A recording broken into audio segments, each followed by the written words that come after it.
This is The Sports, an open and honest conversation about life and love and everything in between with me, STL Yamumo. What's up and welcome back to my channel. Wow, this is the first time I'm saying that on my... umekubali job description. Nimekubali. Welcome back to my channel. This is part 2 of our conversation with Modest Chabari. Unadhani kwa nini uliitwa Modest, by the way? Are you a modest human being? I leave that for the people who experience me to be the judge. Mm-hmm. But I genuinely think I am. My old man said that while he was studying, he came across the name and he thought it was really, really cool and unique. Because then my dad has been really big on being unique and being exposed. So akasema, I'll give you names that people won't put you in a certain box automatically. Okay. None. Like all my 3 names, like it will really take you a lot of time to try and put me in a certain tribal box or geographical location. It takes unless you come from that particular tribe. Yeah. You know what? It's actually only my second name that is very, very native. My Chabari is not very common. So even people from Meru, some of them, wanakuwa like, umetoka wapi wewe? Nakumbe mimi ni Mumeru. Mumeru. Vaite Morome. Vaite kabisa. And your sister is called? She's called Michelle Chabari. I was trying to remember that name. Yes, Michelle Chabari. Wow. Now, in life, I don't think people get to take as many risks as we ought to. Yeah. Maybe in hindsight. Yes. Okay, go back to the time when you leave high school and you had this grand opportunity to work with Giuliani. Yeah. Ideally, if it was now, you would take that opportunity, take the risk to stay in Nairobi and see what happens and see where that opportunity leads to. Yeah. But what happened? I think when it comes to taking risks, just this whole career is just all about taking risks. Because this career is built on making sure that you entertain people. And that is the hardest thing because then people have different beliefs, cultures. Kwanza because of the way Kenya is diverse, it is the hardest thing to do. Unataka kusema ku-entertain wa Kenya ni kibarua. It's hard labor. It's hard. It's hard, because I think there was a time I was having a conversation with someone, I can't remember the guy, and he gave the greatest description. Alisema, what makes us Kenyan is just the geographical boundaries that we have. But there's nothing unique about us. Because think of it this way. When you get married, you only get married to which culture? Your culture, not the Kenyan culture. Oh, yeah. You get what I mean? Yeah. Kama mseni mjaka ataolewa using the Jaka tradition. So when you're intermarrying, already conflicts zishaanza kukuja nini, and every single culture then is dominant enough to have its own way of life, like its own music, blah, blah, blah, blah, blah, blah. So then there's no cohesion. But when you look at some of these countries, the bigger, like South Africa, Congolese, the TZ, Congolese in the West Nigeria, Africa, right? There's a culture that is automatically attached to them. To how they do things. Yes, and despite that they have these subgroups within themselves, there's one culture that completely stands out, what we call the Nigerian culture, right? Or the South African or the Congolese. Like, ukiangalia hivi, Nigeria, you don't know whether ni Yoruba or Igbo. Anakatu Nigeria. Mkongolese akiingia hivi, ujui kama ni Mfrancais ama ni whatever. Mtizeda akiingia hivi, ujiulizi kama huyu ni wa Dar es Salaam. The same thing South African, but look at Kenyans. You look at someone like this one, I mean, of course we know, but then like even people outside can tell that there's a difference between person A and person B from the same country.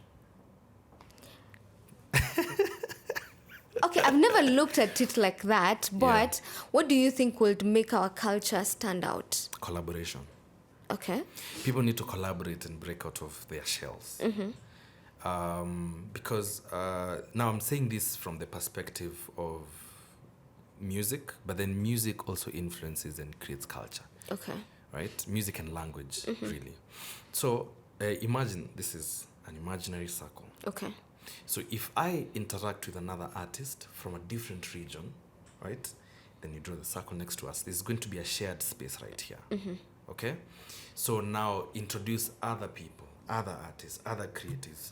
So this shared space keeps on getting Bigger and bigger and bigger and bigger, such that becomes what identifies and puts together everyone else. You're still unique in your own way, right? But there's this thing that you can easily attach to person A, person B, person C, person D, and that's what now we export out. Collaboration. Is that what you're working on? Yes. I have a theory. Okay. Currently I'm in studio doing my first studio album. And I've studied Wizkid, I've studied Burna Boy, I've studied Rikasani, Sauti Sol, and Diamond. And I was like, what makes these people this great? Because we know they're great, right? But it's perception. So, for example, like the recent Grammy that Burna Boy won, after like kwa credits, unajua ilikuwa like a 4-page document. Yeah.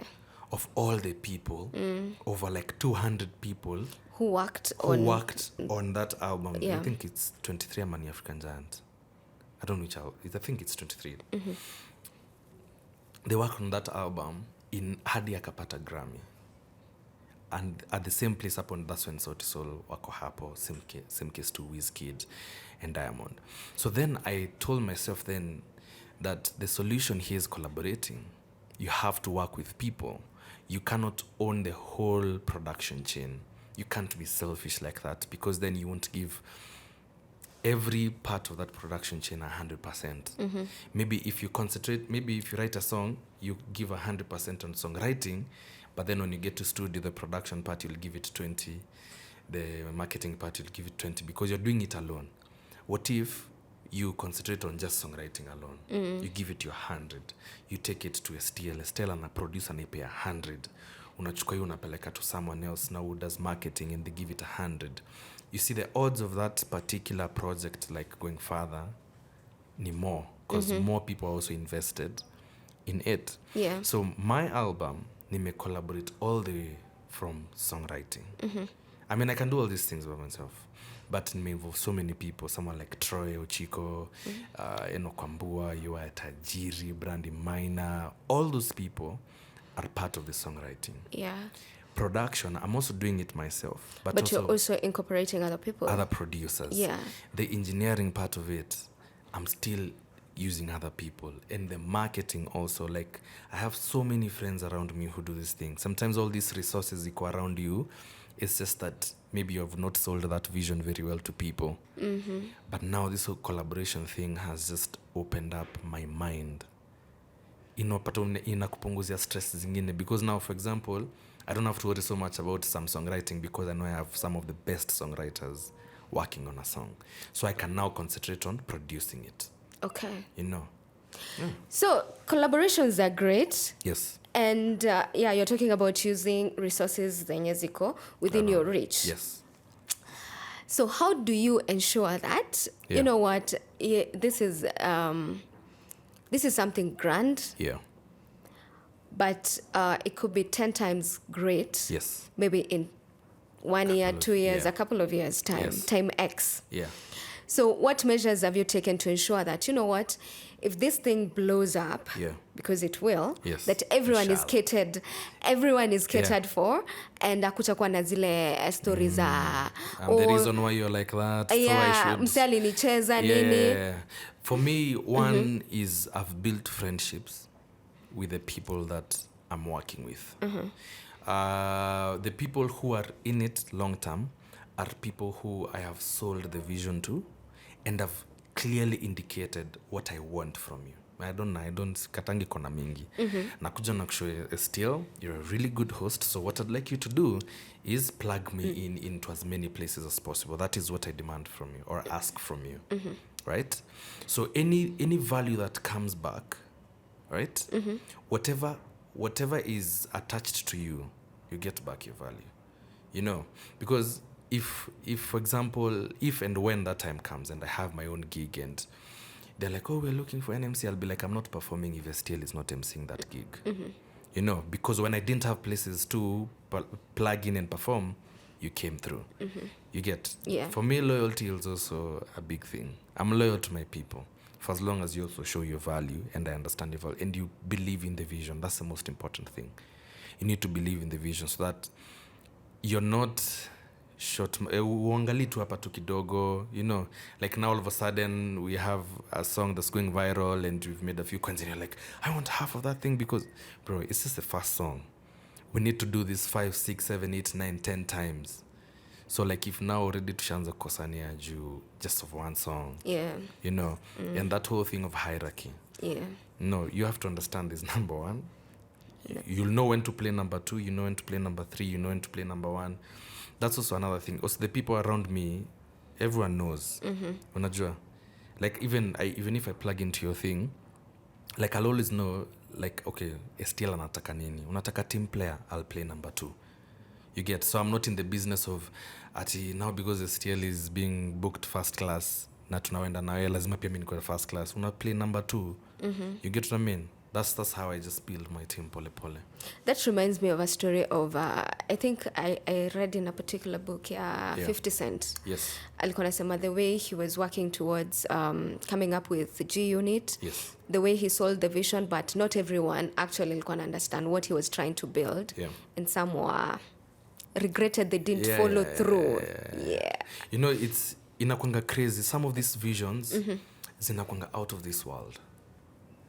You know, because even with my parents, they always occasionally ask me, so how does this thing work? Like, you'll just keep on doing music and then one day you're gonna be a star and then it looks like it's abracadabra. Yeah, boom, you know, like it just happens, a magic trick. But then you see, it comes down to just how strong that vision is and how infectious it is. As I was saying earlier, I'm a product of the village. Even with myself right now, the reason why I'm like this and Nashaniv is because of the people around me. You know, but I had to sit each and every one of them down and I'm like, this is what I want to do. I want to be here and I want us to achieve here, and this is how I want you to plug into this story. You know, so because of how bizarre some of these things sound, it's very easy to be like, that's not possible. You know, like how are you going to make sure that 10,000 people attend your gig?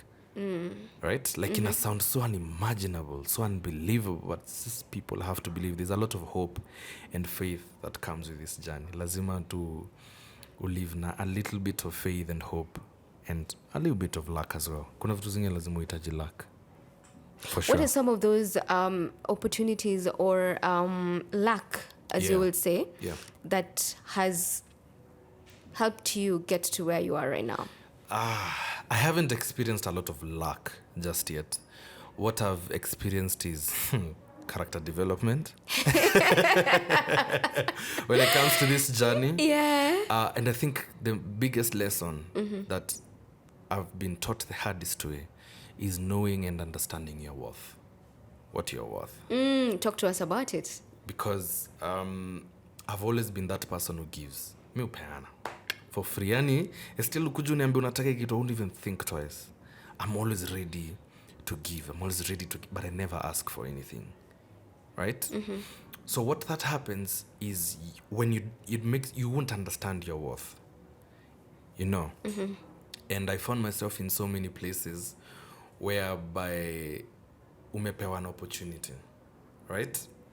And according to you, it's a big opportunity. Right? But because of how you've approached this whole conversation, wako like, no, it's okay, we can do it. Umesema ati hakuna budget.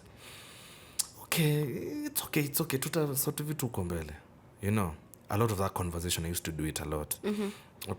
Unapata bishti yako amekuja yako like, hey, Modo manze, I want you to work on a song with me. Blah, blah, blah. I'm tight on money, sijui exposure. Hizo conversation. Unakubali, unaingia box. Nakubali tu cause I'm like, manze, na assume wewe ukimake it, pia mimi nimemake it. Yeah. Right? Until I remember one time, nimeketi hivi studio, I was so broke. Niko like, how many songs have I done? I've done over like 150 songs. And I can tell you from those songs, I have not even earned a single coin. Right? Some of these people wanapiga gigs na hizi songs. Wanna perform. You know, they're getting their fame, nini, whatever. Me nimeketi tu pale tu in my bedroom with my laptop and my exhausted body and all those things. So hapo ndio niliamka tu kidogo. I was like, no. I really have to rewire my mind. But then there's another opportunity I had. It was the beginning of this year that now properly did me that thing. You know, I found myself in a place where there's someone who has proper resources.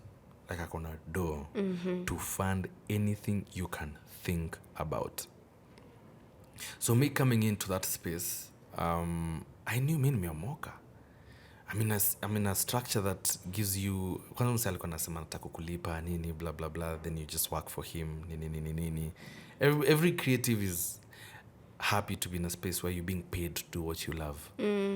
But my mind did not think of the value that I'm giving in, you know, until like 2 months in, Nico like, hey bro, I've done all these things for you.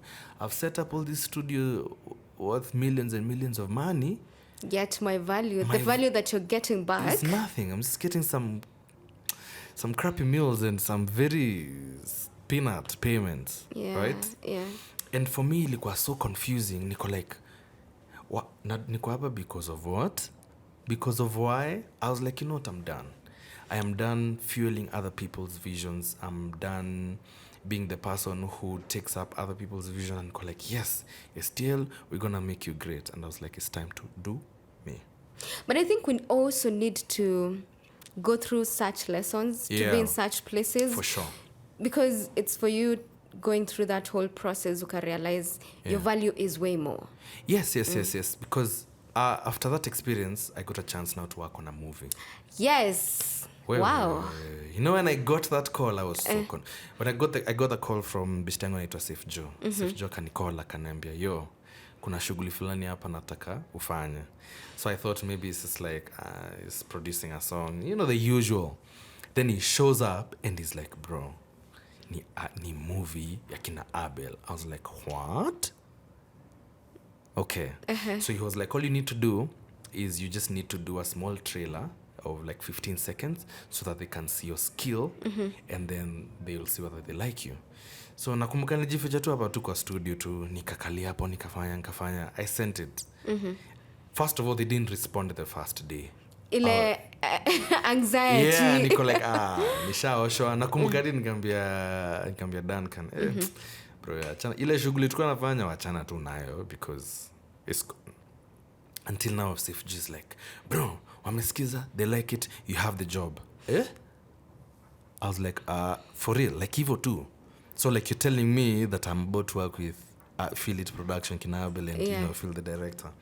I was like, yeah. Right? Now, at that time, mind you, I've only done 2 short films before that. Now here, niko about to experience kuwako na huge production that has huge names attached to it. You know, kina Hussein Amina, wote. So for me, ilikuwa such a culture shock. You know, because now unaingia into a space full of proper creatives, seasoned creatives, yeah. Right? Unaingia tu pale, CV 0, experience right there. I only had theories of how to tackle this whole process, you know, but I told myself that sizi walao waone sijui hizi vitu vizuri. Taking a risk. Yeah, and saying, you know, you have to do your very best. Yeah. Like I had to tell myself that Modo, they're not stupid being here. Right? The best thing is just give your best. Yeah. Give your best and then the rest is going to align. Because even after kusema story ya risk, I mean, nili quit job. A well-paying job. Whereby you were doing public relations. Yeah. I was a photographer. Nini kwa naandika. Honestly, it was a lot of work. But I was being paid good money. But then one day I just woke up and I was like, no. I can't deal with this. I have to go and do music. And I remember my parents thought I was crazy. Yeah. My dad for a very long time thought that, wewe unarogwa wewe. kuna mtu amekuroga. Nakumbuka alikuwa ananitumia prayers every morning. You're for real? Yeah, I was a proper prayer item back at home.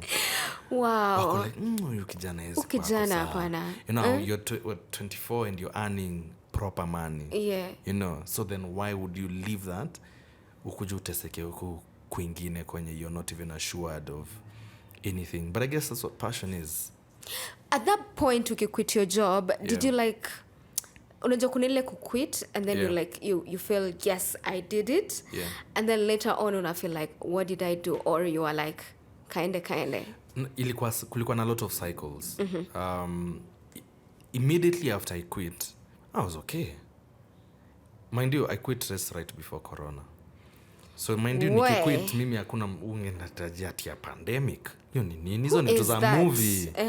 So when I quit, I was okay. Nilikuwa na tu savings twangu pale.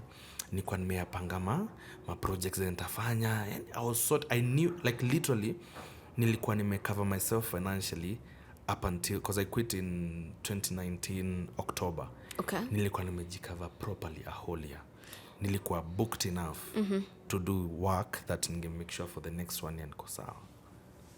January tuko sawa, February tukaingia tuko sawa, March the first case, boom. Mutahi Kagwe stands there. We are seeing the first person coronavirus lockdown. My friend. Yeah. Simu nilikuwa napata za, hi Modest. So due to the recent announcement, we're gonna cancel. I can't do it. No gig. No, hey, my friend. That takes a toll on someone. Because I remember even me, when COVID happened, crazy. Yeah. I lost my mind. And then at that time, there's a certain equipment in studio that ilikuwa imeharibika, I think somewhere in February. Right? It's called a sound card. It's just basically what connects these microphones to your laptop. You cannot survive without that. So imeharibika 3 days before Mutai Kagwe announces. Right? Lockdown. So that means even if you want to do like remote work and work from home, you can't because you don't have it. You have to import it. Pesa iko wapi? Si zile mapesa zote ulikuwa kumake. Wow. Gigs meenda. Zimefungwa deals. Nikaingia pale savings. Nikatumia pesa yote just to buy it. I didn't know how it's gonna survive, but I just bought it. I was like, you know what? This is the only thing I have. Right? And then now everything went here, nose diving. Properly nose diving. Niliingia pale kwenye pits. Rock bottom. Unaona rock bottom nikiwa hapa? Mimi nilikuwa hapa chini. Niko chini ya rock bottom because like now kila kitu imechange. No one wants to come to studio, no one wants to perform, no one has money. Not even no one wants to, but unaperformia kina nani? Exactly. At that time I was getting pissed at like some of these big artists. I say, oh my God, I'm so stuck in my mansion. Oh my God, I'm so depressed. Wewe nyamaza, ungekuwa mahali kwa askari umefungiwa kwa nyumba ungesema nini? Right? Anyway, it was such a bad time, and I remember nilienda home. I had to pack my bags and go home to my parents, and I was like, hey, guys. Nikunoma. The prodigal son is back. Yeah. Right? And then, of course, now at that time, my parents were like, Sasi, we told you not to quit work. Now look at you. And that's the worst kind of feeling. Si tulikuambia. Si tulikshow, you know. Si tulikshow na hukutaka kusikia. You know, Modest, you don't like listening. At that time, you're like... at that time, like, it was... I knew it would work. I didn't make Corona. It just came out of nowhere. Yeah. You know, but anyway, we're here, so it means everything worked out. But it's a lot of persistence. So at that point, you know, it's so difficult for anyone to start from zero. Yes. The beauty about being huko chini ni ati the only way you can go is up. Because ushafika tuchi. Ushafika chini. Ushasalimia hadi shetani. Uko like naje bro. May high five. I'm not dead. I'm just in the pits. I'm coming up already after a couple of years. But what does it do to someone, and especially you? Yeah. You know, kujihumble na kusema nao enye nimefika my bottom and I just have to ask for help and going back to your parents and saying, you know what, yes, I messed up. I shouldn't have, but here I am. I mean, east or west, home is always the best. Yeah. It's a reality check, for sure.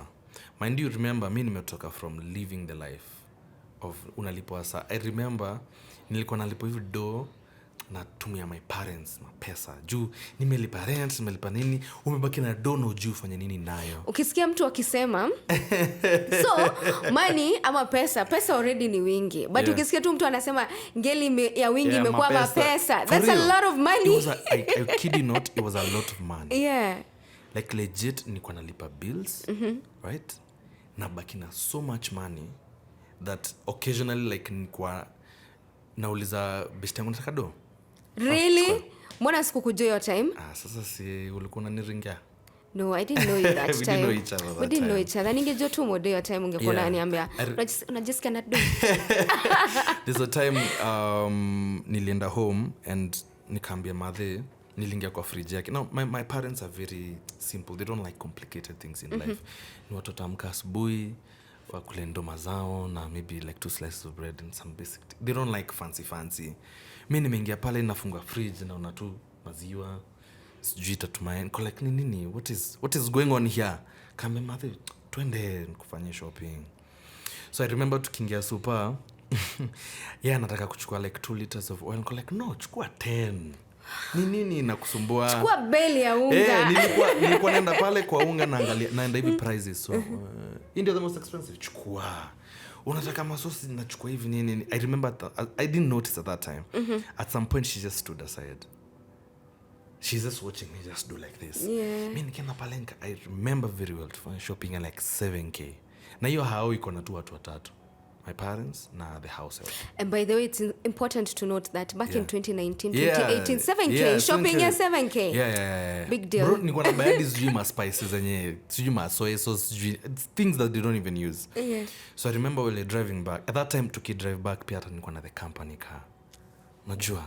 Sasa hiyo ilikuwa tu imebakisha kidogo tu hivi ununue gari yako. Wallahi. So I remember driving back. She was like, my son, hii pesa uisha. Lakini usei dharaunja. Wow. Ja urudi. I was like, wewe unasema nini wewe? Hebu enjoy hizi vitu ziko hapa, acha maneno mingi. When I went back home, she was like, what did I tell you, my brother? My son. She made sure that I understood that nja urudi usidharau. Umetoka all the way from living the best life to like now you have nothing. Nakumbuka M-Pesa yangu ilikuwa ina-operate ya tu kama frequency za radio 96.5 103.5 hapo haisongi. Nilikuwa ule mjamaa please call me, hata bundles hauna it was a bad time. But then my dad one day sat me down. It's like, so my dad used to try and get me these jobs. Mimi nakataa tu. One day akaniuliza nini unataka? Na kutafuta hizo jobs zote na utaki. Then he said, I want you to go back to Nairobi. Na usirudi hapa kama hauna anything. Like what you want to do now. Yes. He was like, you can't stay here. I want to spend time with my wife. Nishawasomesha, nimefanya everything. I can't have another man in this house. So, I'm giving you one last chance. Go back to Nairobi. The next time you come back here, usirudi empty-handed. And I remember, bado nile time kulikuwa na lockdown. Like you can't travel outside counties. So, he organized, so kulikuwa na hizi malori zinabebanga food. Maandizi kutoka Meru. He was like, so, this is how you're going back to Nairobi. Tutakuweka nitani boy wa hii gari. That is how you're going to get back to Nairobi. Akanipea 10K. Akaniambia, this is the last amount of money I'm giving you. Enda, uanze na maisha yako. If it doesn't work, usirudi hapa. What? Nakumbuka hiyo day. Kwa hiyo lori manzi mimi nilikuwa nabeba hizo mamandizi. This is just the other day. 2020. 2020, yes. Now, unajua lazima uput in the work. Ule mjamaa kubeba pale for free. Kwa sasa, hizo lori lazima zitravel na msee. Unaelewa ule mjamaa kubeba. So hapo zinezo zina traveling usiku. So 5 PM, niko hivi nimebeba tu mandizi, unapack gari, makaa, sijui nini, all that food stuff. Alafu hapo tu backseat hiyo gari penye unakuanga na that bed, that is where my equipment was, because nikame travel with my equipment to Meru. So nakumbuka hiyo journey. it's a long journey because now not travel na lorry, so journey ya Meru in like 3-4 hours. 5 hours. Need 3 to 4 hours, depending. Depending your means of transport. yeah. But this took 7 hours. Wow. Hiyo njia yote tu mko hivi mnaangalia na jamaa. Mimi niko like yani mimi ndio narudi Nairobi. Hiyo time manze unajua when you cut bananas kuna that fluid that shati yangu ilikuwa imechafuka hivi yote, mgongo inauma, nilikuwa na balancing tears hivi kwa hiyo lori. But unajua every time ukisimama kwa roadblock lazima ushuke uende ufungue nyuma ya lori hivi, karawa angalie, maharasiwe nini, mambo tu mingi. Mtoe kitu kidogo. Sasa mimi hiyo ilikuwa kazi yangu. Ule mjamaa dere ilikuwa tu aketi. Wetan boy shuka uchangamke. Nikaingia, nakumbuka niliingia Nairobi 4 am. Nikashukishwa tu hapo stage ya shughuli mimi na mizigo zangu. Nikabeba na tunazo hivi tu kwa nyumba, nikaingia kwa nyumba nikawa like wow. Naanzia tu life na 10,000 shillings. Ulikuwa umelipa rent? Yeah, so alikuwa amesema mimi nakulipia tu hiyo mwezi. Yenye naanzi on that day that I got there. Okay. So he was like from here onwards. Si mnataka kusikia niza ukinisalimia tu. Sitaki maneno na usisumbue bibi yangu. It's like usishinde ukipigia bibi yangu. Now I had to now start life from there. But now I knew that that's the last shot I have at this thing. Na mimi I don't miss. No missing. And here we are. Wow. You know, I'm organizing a whole concert and all these things. I'm so proud of you. Wow. Yeah, and during also that COVID, like now after I came back, like there's a lot of self-reflection, you know. Walk around, like najiambia hii kitu nafanya because of what? Why am I doing it? Like what do I want to achieve with this thing? And I told myself that the only way, I sitaki plan B tena. I'm tired of kuambia you should have plan A, B. No, mimi nitakuwa na moja and I will die for it. And your plan A is? I have to be a star. Wow. I have to be. There's no two ways about it. And I think you are. You are a star. You are a star. Yes. Definitely. I nakuwa na daily affirmations that I have to say them every single day. I have to tell myself, Modest, you're a star. Put in the work. You do that every single day? Every single day. Why is that important? Because you need to believe it. If you don't believe it, people around you won't believe it. It starts with you. Yes, you have to believe I'm a star. If I don't believe, utakuwa tu like, ni msanii. But sitaki kuonekana kama msanii. Mimi nataka uniangalie hivi uko like, msanii star. And I want to be associated with you. That's how you do it. So I have to, because of all the things that have happened, like I have to really remind myself day in, day out with no fail. And I think that many a times inakuanga, it's the hard work that you put in, because already you're gifted, you're talented. Yeah. That is given. Yeah. But that is just 5%. Yes. 95% manzeni wewe kujituma. It's the hard work. You have to put in the hours. You need to do your 10,000 hours. I did a research and I realized 10,000 hours equates to 10 years of consistency. After 10 years, that's when you'll start reaping the benefits of your work. In every single industry, right? It takes 10 years before someone becomes a guru at what they do. And then when you become a success, everyone thinks it's overnight success. Yeah, of course. Yeah. Because you make it look easy, but then they weren't there 10 years ago. You know, no one, even you didn't know me when nilikuwa nafanya kazi za kuwa tani boy, uko na sijui nini. You didn't know me. I didn't know you. Right? Yeah. Umenipata now when like I kind of have a few things figured out here and there. Right? But I'm glad now umejoin pia the journey right now, because there's still a lot more to do. But like whenever this becomes what it will be, it becomes that gem and that refined diamond, everyone's going to be like, oh, that looks kind of easy to do. It always looks easy from the outside. From the inside, all that grueling and burning and sleepless nights and crying and all those things. Let's talk about music yako and the kind of music that you write, the kind of music that you release. Okay. Do you have a name for it? No, I don't. I really try to avoid that whole boxing of music. Music is music. Okay. What matters is how it makes you feel. Yes. For me, it's muziki ama feelings. Hizo ma feelings ni real life experience ama it's from what you observe around?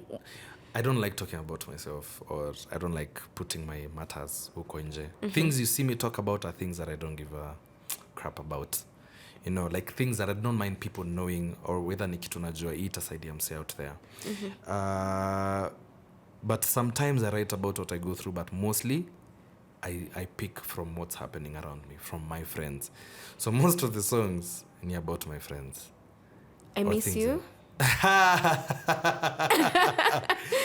Oh man. But then I Miss You is one of those tracks. It's on a very good animated video. Yes.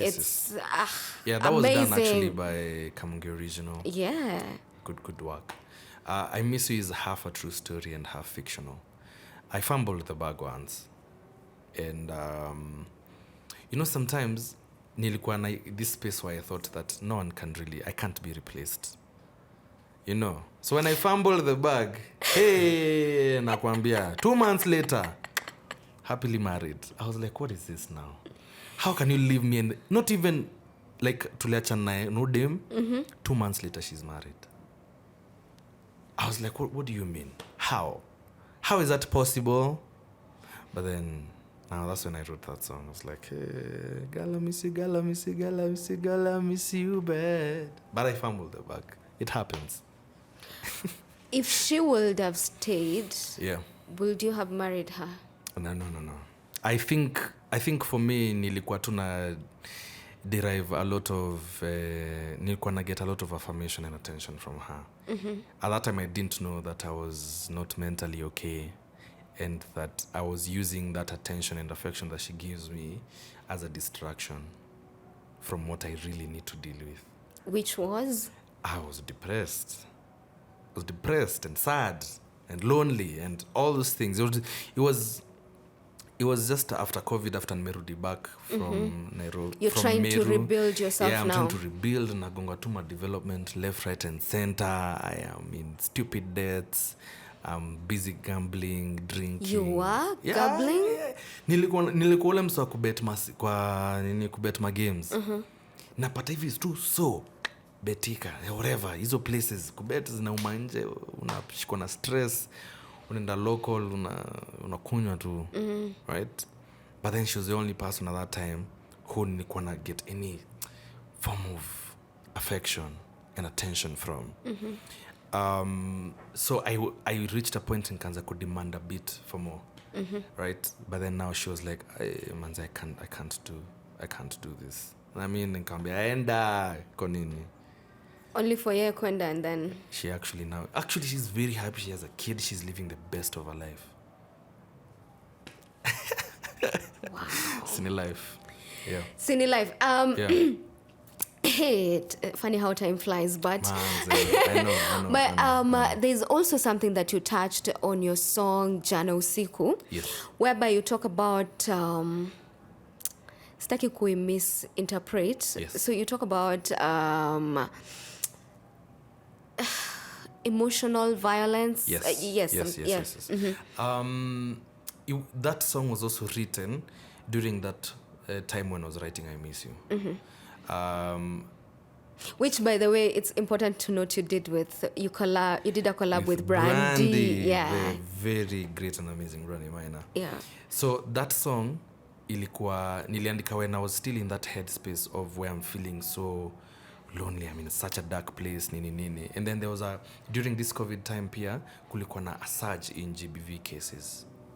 Right? And I remember there's a particular story that stood out whereby nilisoma tu online too. There's a guy who he came home, he was alikuwa drown in work, right? So when he came home like in the morning, and he had forgotten that jana usiku ilikuwa anniversary yao. Right? Okay. Then the wife at that time, like mjamaa ameingia asubuhi, yeye ameingia tu kama amedoze. So when the wife wakes up anaona a guy lying hapo tu kwa couch tu Blakey ameshikilia tu koti ya ofisi, and then she goes and pours like water on him to wake him up. It's like, how do you forget that yesterday was our anniversary? Yeah. You know? So, like, the story just goes on that they started fighting, they injured each other, blah, blah, blah, blah, blah, blah, blah, blah. So, nilikuwa nasikizia song like, wow, mnaweza yani misunderstand. Kila mtu anapendana, but like, because of how, when you don't deal with the emotional selves, kuna vitu zingine zianza ku creep up. Right? Because then the guy was arguing that I don't understand why you're mad at me, yet all this work I'm doing is so that you can live a good life. Then the wife is like, no, I did not marry you for your work. I did not marry someone who's married to work. I can't, this is not what we're doing. But that whole miscommunication forced them to like fight. Right? So that when I was writing that song, I was like, if we have to fight in love, nobody should be hurt. Wow. Yeah.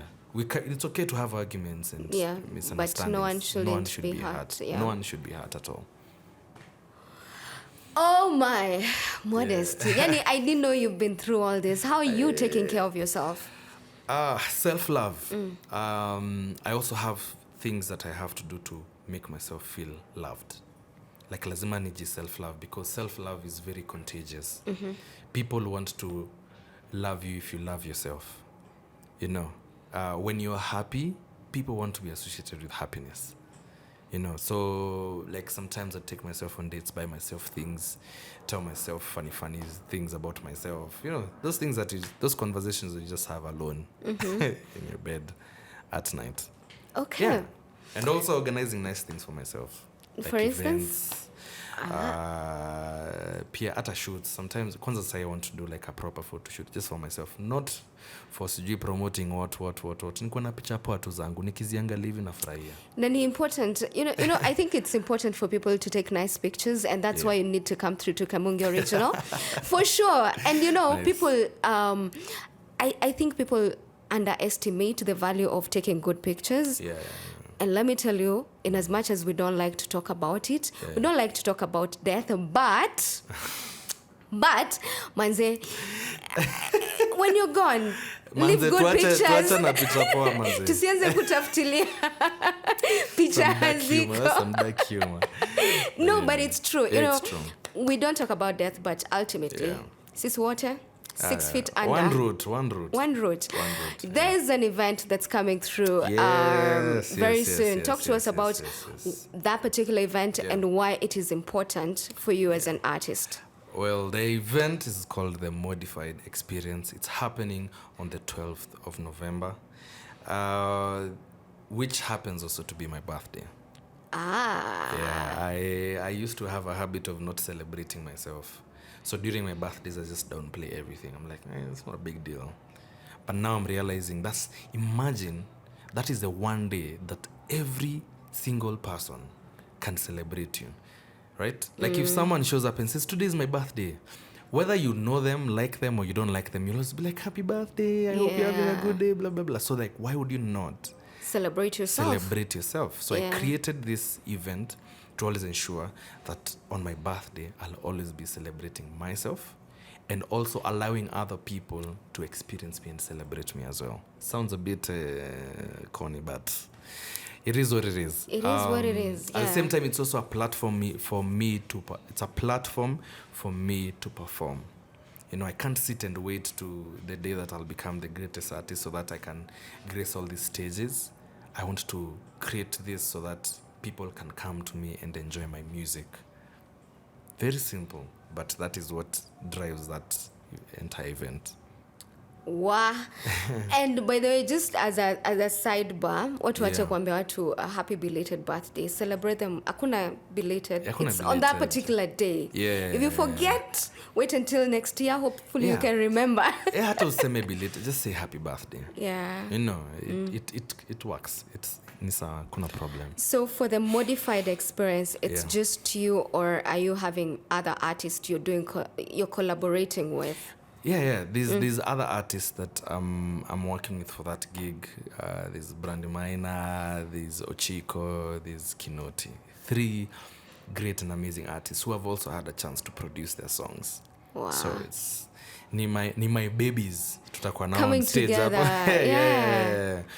But even still in the theme of collaborating, even with that gig, so many people wamekuwa part of it. From the management team on a curate the event on African to Kamungi Original, who are just creating all the amazing content that you see out there, from posters to all those reels you see me doing, to my band, any product ya watu. It's not me. When you see me standing here and shining, it's not all me. There's like a group of like 15 people who are sleepless and receiving my calls at midnight saying, ile kitu hukufanya. Kwanza Duncan is such a victim, but I'll buy him a beach house. That's all he said. Yes, yeah. Are you ready for the event? Are you ready? Yeah. Are you well prepared? I'm psyched. I'm motivated. I'm energetic. I cannot wait to perform on that day. Wallahi, I can't wait. It's gonna be magical. 12th of November. Mark that date. And you know, the most important thing, okay, maybe from my perspective, looking on to you, I think it's also very significant for you and your family, because this is the first time your parents, your family get to see you in action. Oh yes, I'd even forgotten about that. Yes, there's a lot of firsts with this gig. It's the first time I'm performing with a full live band. Okay. It is also the first time in a while that I'm celebrating my birthday with people, right? It's the first time my parents are seeing me perform on stage. Wanaonanga tu kwa tu videos, nini, neither one or there. Yeah. Right? So it's exciting, nerve-wracking at the same time, but it's quite exciting to experience it. I don't know what's going to happen on that day. All I know is I'm prepared, I'm focused. But on that day, mkiona nalia manze, hiyo siku mnialau. Gangster po, usinishukishie sana. That gig is going to be amazing. Oh, wow. I wish you the very best. I know you will do amazing. Mbona unasema ni kama ukujisho? Why are you saying you will do amazing? I will be there to witness it. But of course I'll be there. How can I miss out? Say it out here so that if you don't show up, I will be attending. Yes. As a matter of fact, tutakuwa tuna make those posters of I will be attending. So sure, definitely you need to check out Modest Chabari on social media pages to get the ticket details and the venue details, everything. Everything is just go to my socials, modest_Chabari on Instagram. Upon the greatest mode of communication. There's all the details that you want. Ziko hapo. Okay, I'm being told the director anasema time's up. This is like the a millionth time amesema time's up. I'm like, where did time go to? Manze. But what is the most important lesson you've learned? Wow. I know you've learned like a ton, but the one that, you live by it and it keeps you going. Self-love. I think for me, what I've learned is self-love. Self-love is contagious. If you do not love yourself, you cannot do anything. You will never do anything if you don't love yourself. And this is, self-love is away from what people telling you, oh, we love you. Wachana hiyo. Do you love yourself? You have to love yourself before other people love you. Please do. Love yourself. Yeah. Nitakuwa na share links to his digital platforms hapa kwa description. Kwa hivyo check out his music, check him out on all social media pages, modest_Chabari.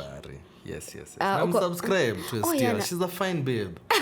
Sindio, who doesn't want to be associated with Estelle? Aww. Yeah, for sure. Thank you so much. I really appreciate your time. Kabisa. And this is just us having, I feel like we didn't exhaust everything. No. But tunasema scratch to the surface. Kwa heri ya kuonana. Yes, kwa heri tutaonana. Sawa. Hata Kiswahili siku hizi unakimenya. Sasa unajua lazima ujue kucheza kama wewe. Kama wewe. Yeah. All right, thank you so much for tuning in to my channel. Yes, and kindly subscribe, tell a friend to tell a friend, and also check out details. Very important to check out details of his concert. Nitakuwa nashare pia kwa social media pages zangu. Check them out. Show up, come, let's celebrate an awesome, awesome, amazing artist. And kumbuka, take pictures. Yeah. Take pictures. Come through. Kamungi Original. Yeah, sure. And talking about the crew, kuna this guy, one of the camera persons, nilimcheki kwa video. Make a cameo appearance on the video. Manze mkitaka pia vixens original imekusort, you know. Imekusort. All right, it's that time to kiss and say goodbye. Thank you so much. I am STL Yamumo.